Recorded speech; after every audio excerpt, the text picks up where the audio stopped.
रूस जा फ़ज़ाई हमला ताज़ो महीननि में सासिर मक़दार में वधिया आहिनि। यूक्रेन खे अॻे खां वधीक ड्रोन्स ऐं तेज़ रफ़्तारनि सां धकु हणी रहिया आहिनि। जीअं मास्को जूं फ़ौजूं ज़मीन ते बामी तरकण जी जदोजहद कनि। वॾनि हमलनि खे यूक्रेन जी दफ़ान खे ख़तमु करण लाइ डिज़ाइन कयो वियो आहे। सस्ता ड्रोन्स की वॾी हवाई दफ़ान कंदड़ बैलिस्टिक मिज़ाइल, पोइ क्रूज़ मिज़ाइल एहतियात सां रथाबंदीअ में अची वधि में वधि नुक़सानु पहुचाइण लाइ। माहिरनि जो चवणु आहे त उहो हेल जो तरीक़ो वधीक मिज़ाइलनि खे ठाहिण जी इजाज़त ॾेई थो। दूसरी वर्ल्ड कप में मदाहनि खे इजाज़त न हूंदी त ॿीहर इस्तेमाल जी क़ाबिल पाणीअ जूं बोतलुनि जॻहनि में खणी वञण जी हिफ़ाज़त जी ख़ुदशनि जी करे। फीफा जो चवणु आहे त आख़िरी मिंट जी तब्दीली खां पोइ स्टेडियम जी ज़ाब्ता इख़लाक़ में ताज़ो जीअं गुज़िरियल महीने फीफा इजाज़त ॾिनी हुई ख़ाली शफ़ाफ़ ॿीहर इस्तेमाल लाइक़ प्लास्टिक जी बोतलनि खे सू लेटर स्क्वाड ताईं स्टेडियम अंदरि, पर उहो ख़मीस ते चयो त अपडेट कोड जेको अंगारो खां लागू थियो उन्हनि खे मना करे थो। नए ढले भारत नंदनी संघ पंहिंजे हाई स्कूल जे इम्तिहाननि जे नतीजनि लाइ हफ़्तनि खां इंतज़ारु करे रही हुई। मुख़्तलिफ़ मज़मूननि में हिन जा स्कोर हिन जी पसंदि जे कॉलेजनि जो रस्तो आहिनि। उहा हैरान ऐं मायूस थी वई जॾहिं हिन ॾिठो त जो स्कोर हिन जी तवक़ खां घणो घटि हो। संघ हुन ॻाल्हि ते परेशान थी वियो त छा हिन जी स्करपिट जो जाइज़ो वठणु या नतीजनि खे क़बूल करणु ऐं नज़रसानीअ लाइ दरख़्वास्त ॾियण वारी वंडो ख़तमु थी वई। ओभर अफ्रीका हिन वक़्तु तेज़ीअ सां पखिड़िजंदड़ एबोला जे वबा जे लिपीट में आहे। हुकूमतूं उन वायरस ते ज़ाब्तो आणण लाइ छिकताण करे रहियूं आहिनि ऐं सवें माण्हुनि जी इन्फेक्शन जी तस्दीक थी आहे। वायरल हेमरजक बुखार जो ख़ात्मो जेको एबोला जी हिकु नादिर ऐं मोतमार दॿाउ जे करे पैदा थियो आहे। पहिरियों भेरो में ते Africa centres for disease control and prevention पारां ऐलान कयो वियो। तकरार सां भरियल मशरक़ी डेमोक्रेटिक रिपब्लिक कांगो फ़का इहा बीमारी बाद में पहाड़ी योगंडा में पखिड़िजी वई आहे, जेका सरहद बुरादरनि खे ओभर DRC सां हिसेदारी करे थी। ईरान जी परॾेही वज़ीर अब्बास इराक़ची चयो आहे त अमरीका सां ॻाल्हियुनि में का बि अॻुभराई नाहे थी, पर वाशिंगटन ऐं तेहरान विच में शिकतान वधण खां पोइ राब्तीअ जा चैनल खुलियल आहिनि। अरबची ख़लीज में अमरीकी इत्यादियुनि ते ईरान जी हमलनि जो दिफ़ा पिणु कयो। पाण खे दिफ़ा जी तोड़दार कयो त वधीक पाबंदियूं या फ़ौजी कार्रवाई तेहरान खे रस्तो तब्दील करण ते मजबूर न कंदो। इस्लामाबाद हाई कोर्ट IHC में जी अथॉरिटीअ खे ₹40 वसूल करण जी दरख़्वास्त दाख़िल कई वई आहे। न्योबिलियो एरिया में सर्विस रोड इस्तेमाल कंदड़ मोटरसाइकिल दाख़िल कई वाफ़िस। दरख़्वास्त एडवोकेट मोहम्मद तैब तरफ़ां वकीलनि ज़ोहिब गुंदल, हज़रत यूनुस अहमद सईद डार ज़रिए दाख़िल कई वई। गुरु सेक्रेटरी चीफ कमिश्नर ऐं MCR जी एडमिनिस्ट्रेटर खे जवाबदार नामज़द कयो वियो आहे। पंजाब जी अॻूणी तालीम वारी वज़ीर मुराद रास ईद जी मोकलनि दौरान शहर जे पुरअमन हुजण जी साराह करण खां पोइ एक्स ते पोस्ट में लाहौर खे 3 बेक़रार ॾियण खां पोइ रद्दअमल खे जनम ॾिनो आहे। रास अॻ में रिड़मय ते पोस्ट कयो हो त लाहौर ईद दौरान आराम सां महसूस कयो, ख़ासि तौर ते हल्की ट्रैफ़िक जी करे, ऐं दावी कई त ॿाहिरिन शहर खे बर्बाद करण जा ज़िम्मेवार हुआ। आसूस एस्पेथ बी फ्लिप जी सश FMA सां कंप्यूटेक्स जश ते पंहिंजी कारोबारी लैपटॉप लाइन अप खे वधायो आई। हिकिड़ो रशी अंच कन्वर्टेबल विंडोज़ लैपटॉप प्रोफेशनल्स, उस्तादनि ऐं शागिर्दनि लाइ ठाहियो वियो आहे, जिन खे लचकदार कम ऐं सिख्या वारी डिवाइस जी ज़रूरत आई। हिते तफ़सील आहिनि। Pakistan medical and dental council PMNDC national registration इम्तिहान NRE स्टेप 2 जी शेड्यूल ते नज़रसानी कई आहे। सीएरमए ते जारी कयल उघड़ी पब्लिक नोटिस में ऐलान कयल तारीख़नि खे तब्दील कंदी। सीएजूं ते जारी कयल नोटिफिकेशन मूजिबि हाणे इम्तिहान 4 जुलाई ऐं सियत खां 6 जुलाई दासियश ते वरिता वेंदा। पंजाब हुकूमत ऐलान कयो आहे त हू सिनेमा घरनि ते वक़्त जी पाबंदी सां सादगी सां लाॻापियल पाबंदियूं नरम कंदी, ऐं फहद मुस्तफ़ा उहो ॿुधी वाक़ई ख़ुशि थियो। अदाकार सूबाई हुकूमत तरफ़ां जारी कयल नोटिफिकेशन जी कापी पंहिंजी इंस्टाग्राम अकाउंट ते पोस्ट कंदे वॾी वज़ीर मरियम नवाज़ जो शुक्रियो अदा कयो त हू पंहिंजी मदाहन खे संदसि फिल्म ज़ोंबेद ॾिसण जो मौक़ो ॾिनो। उतलात वारे वज़ीर अताउल्लाह ताड़ ख़मीस ते मसीह बिरादरीअ खे यकीन ॾियारियो त हुकूमत मज़हबी अक़लियतुनि जे हक़नि जी तहफ़ुज़ लाइ अज़्म जो वर्जाउ कंदी। सरकारी नशरियाती इदारे पी टेवी आज़म नज़ीर तारड़ सां मसीह बुरादरी जी वफ़द मुलाक़ात कई, जंहिं दौरान अक़लियतनि जी हक़नि ऐं मसीह बुरादरी जी भलाई ऐं बहितरी जी सूरत हाल ते ख़्यालनि जी ॾे वठि कई वई। अफ़गानिस्तान में ताज़ो पोखियल चुनाव जी शाम हेठि ॻोठ जे अॻुवाण ग़ुलाम अली पोया खे उहो ॾिसी फ़ख़्रु महसूसु थिए थो त रिहायकनि खे जंग जे वक़्त जी जंगलनि जी वरहाङे खां पोइ वणनि जी क़ीमत ॿीहर दरियाफ़्त थी आहे। हिन एफ़ए खे ॿुधायो नंगी जबलुनि ॾांहुं इशारो कंदे जेके 4 बाग़ जी मटीअ जी घरनि जी चौधारी आहिनि। ख़ुश्क मौसम सॼे एशिया में फसलनि जी पोख में ख़लल पैदा करे रही आहे। दुनिया जी सभ खां वधीक आबादी वारी इलाइक़े में ख़ोराक जी फ़राहमी बाबति ख़दशात पैदा करे थी ऐं मुतवक़ा शदीद एल नेनो मौसम जे नमूने वधीक नुक़सान पहुचाए सघे थी। हिंदुस्तान जी उनाज पैदा कंदड़ उत्तर ओलह वारी मैदाननि खां वठी ऑस्ट्रेलिया जी उभरंदी कणिक जी पटी ताईं ऐं थाईलैंड जी चांवरनि जी मैदाननि खां वठी इंडोनेशिया जी वॾी पाम आयल जी पोखी ताईं गरम मौसम ऐं मामूले खां घटि बरसात फसलनि खे नुक़सान पहुचाए रहिया आहिनि ऐं हारियुनि खे पोख खे घटाइण ते मजबूर करे रहिया आहिनि, हारियुनि, तज्ज़िया निगारनि ऐं वापारियुनि चयो। वर्ल्ड कप जी शिरकत कंदड़नि खे इजाज़त न हूंदी त हिफ़ाज़ती ख़दशात जे करे ॿीहर इस्तेमाल लाइक़ पाणी जूं बोतलूं जॻह में खणी वञण जी फ़िफ़ा ख़मीस ते चयो। आख़िरी मिंट जी तब्दीली खां पोइ उन जी स्टेडियम जे अॻ में इजाज़त ॾिनी हुई। ख़ाली शफ़ाफ़ ॿीहर इस्तेमाल लाइक़ प्लास्टिक जी बोतलनि खे स्टेडियम अंदरि चयो। अपडेट कोड अंगारो खां मौसर हाणे उन्हनि खे मना करे थो। किम जोंग उन हिकु नईम जो मुआइनो कयो जेको अरबा ते हथियारनि जी दर्जीअ जो एटमी मवियाद ठाहींदो आहे ऐं चयो, प्यूंगयांग असांजी रियासत जी एटमी क़ुवतनि खे तेज़ रफ़्तारीअ सां वधाइण जो मंसूबो। रियासत जी हलंदड़ मीडिया जी हिकु रिपोर्ट मुताबिक़ उत्तर कोरिया जी अॻुवाण चयो आहे त संदसि मुल्क गुज़िरियल 5 सालनि में हथियारनि जी दर्जी जो एटमी मवाद पैदा करण जी सलाहियत ॿीणो करे चुको आहे ऐं उहो नओं प्लांट उन जी एटमी जंग जे बचाव खे मज़बूत करण में मदद ॾींदो। Korean central news agency KCN जी रिपोर्ट। हुकूमत बैनुल अक़वामी पैसी फंड IMF सां जेका हैफ़िज़ती सार्फ़िन लाइ मुक़ररु थियल चार्जिस में काफ़ी इज़ाफ़ो कंदे जेके उनजी मंज़ूर थियल लोड खां घटि इस्तेमालु कनि था, ख़ासि तौर ते जेके शमसी ऐं ॿियनि ऑफ ग्रिड पावर ज़रियनि ॾांहुं मुंतक़िल थी रहिया आहिनि। उन तजवीज़ खे सरकारी तौर ते 2 हिसनि वारी सनती टेरिफ पॉलिसी जो नालो ॾिनो वियो आहे, जंहिंजो मक़सदु सनती सार्फ़िन खां मुक़ररु ख़र्चनि ऐं ज़र्फ़ियत जी उदायगियुनि खे बहाल करणु आहे, जीअं वधीक सार बिजली जी बुलंद क़ीमतनि ऐं कमज़ोर मुआशी तरक़े करे नेशनल ग्रिड खां परे लदप पुलाण कनि। इसराइल ऐं लिबनान अरबा जंगबंदीअ ते अमल करण ते इत्तिफ़ाक़ कयो पर चयो त उन खे हिज़बुल्लाह तरफ़ां बाहि जे मुकमिल बंदिश जी ज़रूरत पवंदी।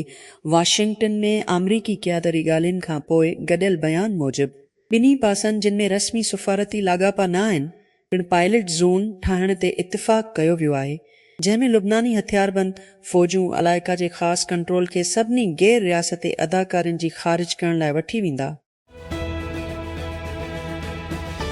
दहलीअ जमखाना क्लब अदेशर में पैदा थियो, जेको अंग्रेज़ ऑफिसरनि ऐं नवाबादियाती सीट लाइ उथारियो वियो ऐं बाद में ब्यूरोक्रेट, सियासतदान ऐं आराम सां ॻंढियल माण्हुनि खे वरसे में मिलियो। तंहिं हूंदी बि उन ई नस्ल मां को बि उनखे कानून खां बचाए न सघियो। गुज़िरियल हफ़्ते भारत उनखे वजूं ताईं ज़मीन ख़ाली करण लाइ चयो। हुकूमत क्लब जे पंहिंजी लेज़ मां हिकु शक पढ़ी अवामी मक़सद जो नालो ॾिनो ऐं नोटिस जारी कयो। ज़मीन रियासत ॾांहुं मोटंदी आहे। जीअं क्लब जो चवणु आहे त उहो फ़ैसिलो अदालत में विढ़ंदो ऐं उहो थी सघे थो, पर ऑर्डर ख़तम थी चुको आहे ऐं क्लाक शुरू थी चुको आहे। पाकिस्तान में लाहौर जमखानो साॻी साल पैदा थियो। दहले खां बि वॾो आहे ऐं हिकु बादशाह जी फदीअ जी क़ीमत जी ज़मीन ते पिणु आहे, पर ख़ाली करण जो को बि नोटिस जारी न कयो वियो। बेंचमार्क कैपिटल स्टोरी थियल सलकून वादी VC firm eBay, snap, Uber ऐं ट्विटर में इब्तिदाई सीड़पकारे लाइ सुञाती वञे थी। पंहिंजी फंडनि खे अटकल $1 मिलियन ताईं रखण ऐं सिर्फ़ु नौजवान शुरूआतनि जी पुठ भराई कंदी। 2 ॾहाकनि खां वधीक अरसे खां पोइ पंहिंजी गाॾियुनि खे उन रक़म या घटि ताईं महदूद करण खां पोइ तनज़ीम ॿिनि नुअनि फंडनि में $3 बिलियन जे वाइदनि ते बंदि थी वई आहे, जंहिंमें $1 मिलियन जी गाॾी शामिल आहे जेका बाद जी स्टेज सीड़पकारी लाइ वक़्फ़ कई वई। वॉल स्ट्रीट जर्नल जी मुताबिक़ जॾहिं केतिरनि ई वेंचर कैपिटल फर्मनि जा फंडनि साइज़ गुज़िरियल ॾहाके में $अरबनि में बेंचमार्क उन हिकमत अमले ते बीठो आहे जंहिं हिन खे अफ़सानवी बणाइण में मदद कई। मज़बूत तौर ते चूंडियल हुजण सां हिकु वॾे आम तौर ते टुने फिल्मी आसूस वठणु हर हिकु शुरूआती फिल्म जे पुठ भराए में हिन हिकु मॉडल बरक़रार रखियो, वधि खां वधि वापसीअ खे वधाइण लाइ ठाहियो वियो। इहे सभु हिकु जहिड़ा नज़र अचनि था ऐं सुठी सबब लाइ मामूली इख़्तिलाफ़नि सां तमामु घणो हिकु जहिड़ा ई आहे। आमतौर ते आमदनी मनसूबीअ जी नाले ते तरक़ी याफ़्ता चालबाज़ी में ऐं हिन भेरे बि कुझु मुख़्तलिफ़ न हूंदो जॾहिं माली साल इदे जी बजट जो ऐलान कयो वेंदो। हिन लाइ हिकु सादी सबब आहे, 1.5 ॾहाके खां थोरो वधीक पाकिस्तान आख़िरकार पंहिंजी आख़िरी कोशिश खे छॾे ॾिनो ऐं उन ज़रिए संजीदा टैक्स सिधा आणण जी कोशिश कई। उन वक़्त खां वठी लगातार हुकूमतूं मुख़्तलिफ़ चालूं हलंदियूं रहियूं आहिनि। एमएनएसटी स्कीमनि खां वठी पॉइंट ऑफ सेल मशीन ताईं कुझु करण लाइ जेको चालबाज़ीअ सां नथो करे सघिजे। इहे कोशिश करे रहिया आहिनि मैशत जी वधंदड़ ख़िदमतनि जी शोबे खे दस्तावेज़ करण जे उन्हनि चालनि सां जेको समुंड खे चांहि सां मापण जी कोशिश वांगुरु आहे। हुकूमत फ़ैसिले जी का बि वज़ाहत पेश करण खां सवाइ माली साल दर जे बजट जो ऐलान मुलतवी करे छॾियो आहे। सरकारी ऐलान जी गैर मौजूदगी में देर जी सबबनि बाबति मीडिया में क़यास आराई कई वई आहे। हखां वधीक माक़ूल वज़ाहत IMF सां हल न थियल मसइलनि जी नज़र अचे थी, ख़ासि तौर ते रिलीफ लाइ माली गंजाइश ऐं कुझु सूबाई वसीलनि जे मुंतक़िली जे हवाले सां।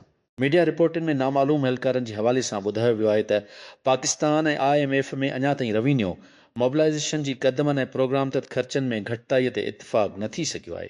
हुकूमत मुबीना तौर ते टैक्स रिलीफ, आले तरक़ियाती ख़र्चनि ऐं दिफ़ाई मुख़्तस वधाइण लाइ गंजाइश ॻोल्हे रही आहे, जॾहिं त IMF ईंदड़ माली साल में जी ड्रीपे जी लेसेकड़ो जे बराबरि जारी मालियाती नज़्मो ज़ब्त चाहे थी।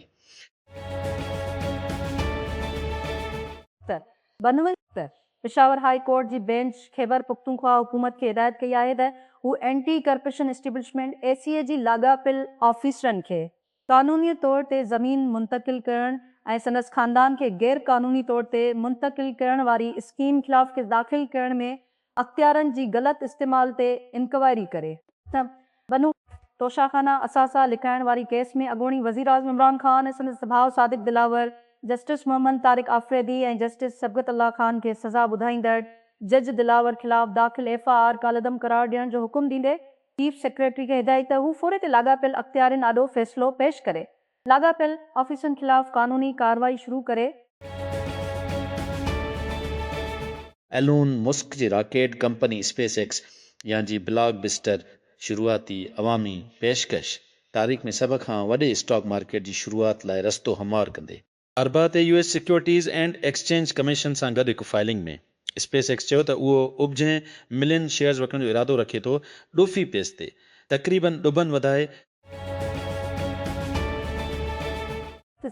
वज़ीर आज़म शहबाज शरीफ़ पारां मैशत जी अहम शोबनि बाबति पॉलिसियुनि जो जाइज़ो वठण लाइ क़ाइमु कयल कमेटी सनत ऐं पैदावार वारी वज़ारत पारां तजवीज़ कयल आहे।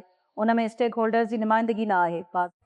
मौसमियाती तब्दीली वारी वज़ीर डॉक्टर मुसद्दिक़ मुल्क जी सरबराही में क़ाइमु कमेटीअ खे चइनि पॉलिसियुनि जो जाइज़ो वठण जो टास्क ॾिनो वियो आहे, जंहिंमें next generation energy storage policy, auto and auto parts policy, इन इलेक्ट्रॉनिक डिवाइसिस मैन्युफैक्चरिंग पॉलिसी ऐं सोलर सेल्स जी पैदावार वारी पॉलिसी शामिल आहिनि। KPA जी फ़नाज़ ज़ार जो चवणु आहे त वफ़ाक़ी हुकूमत खे ट्रिलियन रुपयनि जी माली सुराख़ खे मुंहुं ॾियणो पवे थो। मज़मुल असलम दावा करे थो त इत्तेहादी पार्टियुनि जी ज़रूरतुनि IMF जी वधीक वाइदनि सबबि मर्कज़ तंग जाइ ते आहे। इस्लामाबाद ख़ैबर पख्तूनख्वा जी नाणीअ वारी वज़ीर अरबा ते दावा कया आहे त वफ़ाक़ी हुकूमत खे जेट ठाहिण में मुश्किलातूं पेश अची रहियूं आहिनि ऐं सोबनि ख़ासि कर पंजाब ऐं सिंध खे वधीक मालेबार खणण जी ख़्वाहिश आहे। नवंबर इस्तंशा में भोला तूफ़ान ओभर पाकिस्तान में 1.5 लाख माण्हू अजिल जो शिकार थिया। या ख़ान जी हुकूमत एमरजेंसी रिलीफ फंड लाइ सैकड़ो सरचार्ज मुतारिफ़ करायो। बांग्लादेश 3 महीननि बाद आज़ाद थियो। मुतासिर इलाइक़ो हलियो वियो। पघार रही।